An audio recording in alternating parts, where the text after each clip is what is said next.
North Korea is under comprehensive sanctions, yet luxury cars keep coming in. How did the generals get their Maybachs?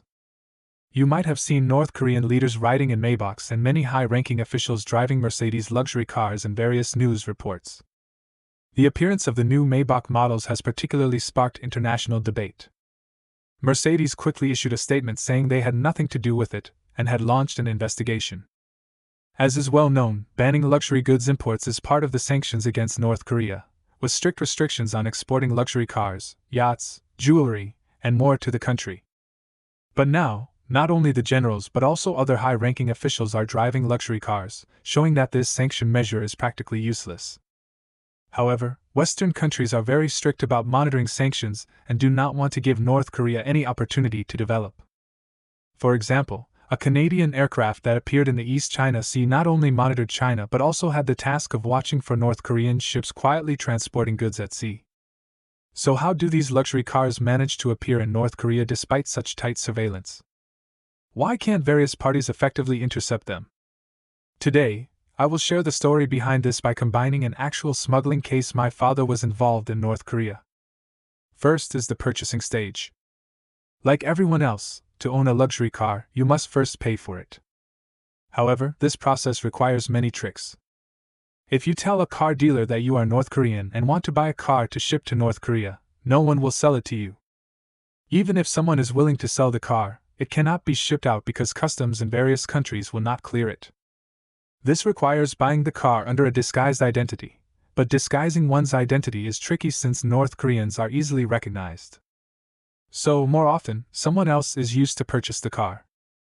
A non-North Korean individual or a company would order the latest Maybach from a local Mercedes dealer. Because the buyer's identity is not an issue, the dealer will not refuse the order. Of course, if the car is bought second-hand from private owners, identity verification is even less of a concern. Next, this mysterious person or trading company will handle the paperwork to export the car to another country or region. The destination cannot be Pyongyang, it could be South Korea, Japan, China, Russia, etc. After the paperwork is done, the next step is to transport the car out of the purchasing location. The buyer will contact a shipping company to load the luxury car into a container and ship it to the declared destination. Once the luxury car has cleared customs, it is halfway to success. All these actions are entirely legal and compliant, requiring no special operations. Anyone can do it easily. This also means there is no way to restrict North Korea's purchasing behavior from the source. The next phase is transportation, the core stage of luxury car delivery. To help you understand better, let's look at a 2018 case. On June 20, 2018, two Mercedes S-Class cars were loaded into two containers and legally sent to Duitsland Island, Netherlands, where they were loaded onto an ocean freighter. 41 days later, the freighter arrived in Dalian, and the containers were offloaded at the port. On August 26, the containers were loaded onto a ship heading to Osaka, Japan. After arriving in Osaka, the containers were offloaded again and soon loaded onto a ship bound for Busan, South Korea. 3 days later, the containers arrived in Busan and were offloaded once more. Up to this point, all actions were legal and compliant, with no ties to North Korea, and no one could detect anything suspicious. But things got strange afterward.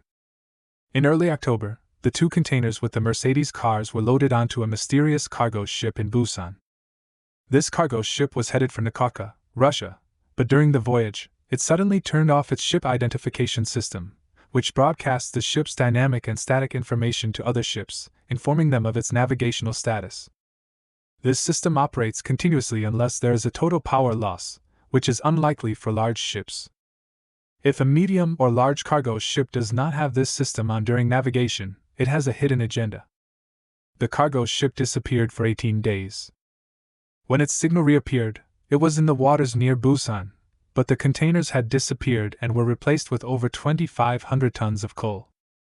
The ship claimed it had arrived at Nikolka port, unloaded the containers, and loaded coal. However, subsequent investigators found no entry records for this ship at Nikolka port.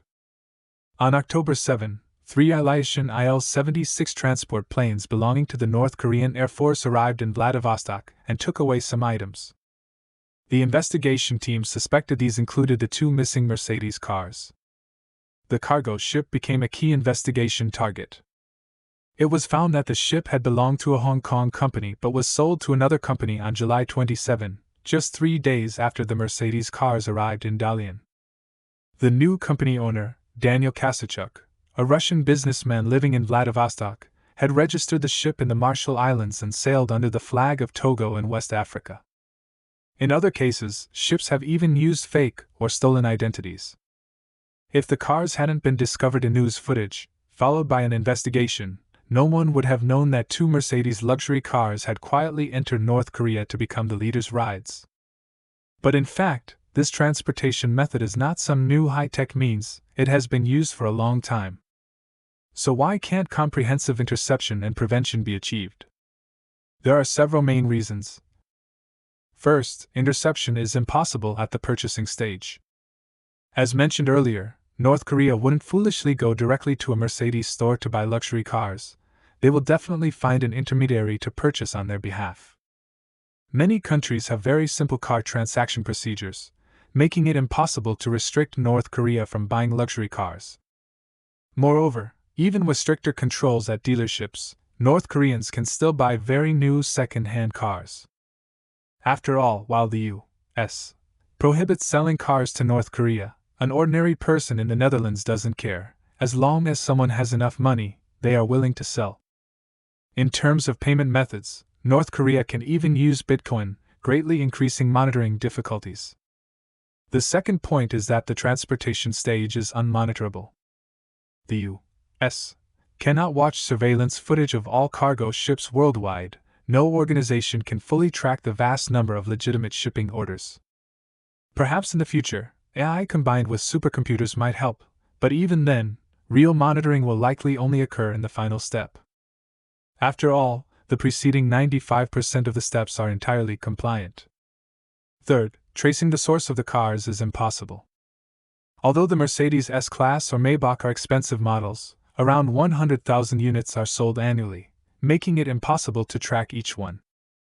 To be more precise, one would need to know various vehicle identification numbers, but only North Korea has this data. Here is a little story. Investigators once requested Singapore to provide the vehicle identification numbers of cars used by North Korean leaders during their visit to Singapore to trace the source. Singapore's response was straightforward, they asked, but North Korea didn't provide the information. Without detailed vehicle information, tracing the sales channels becomes impossible, making subsequent investigations very difficult. Finally, even if the results are traced, they are of little help. As mentioned, although interception is impossible at the purchasing stage and vehicle information cannot be accurately obtained, some related companies can be identified in the transportation stage. However, these discoveries are mostly superficial phenomena and offer little help for future prevention. Participants at each stage are either entirely unaware, do not know they are helping North Korea, or are using completely false identities, making further tracing impossible. Even if a North Korean person is identified, North Korea can simply use a different person next time. So, as long as maritime smuggling exists, North Korea will never truly lose access to luxury goods.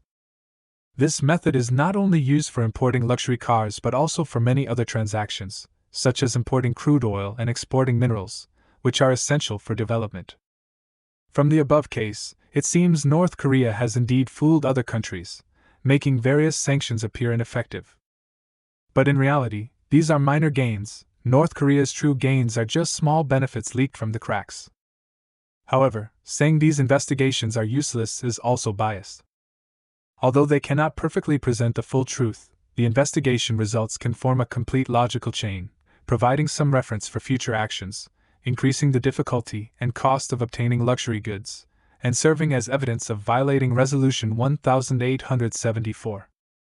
Moreover, while I do not want to see other countries arbitrarily sanctioning North Korea, I personally support these restrictions on luxury goods. After all, these are not necessary for national development. What do you think about North Korea importing luxury goods? Feel free to leave a comment and discuss. That's all for today's video. Thank you for watching.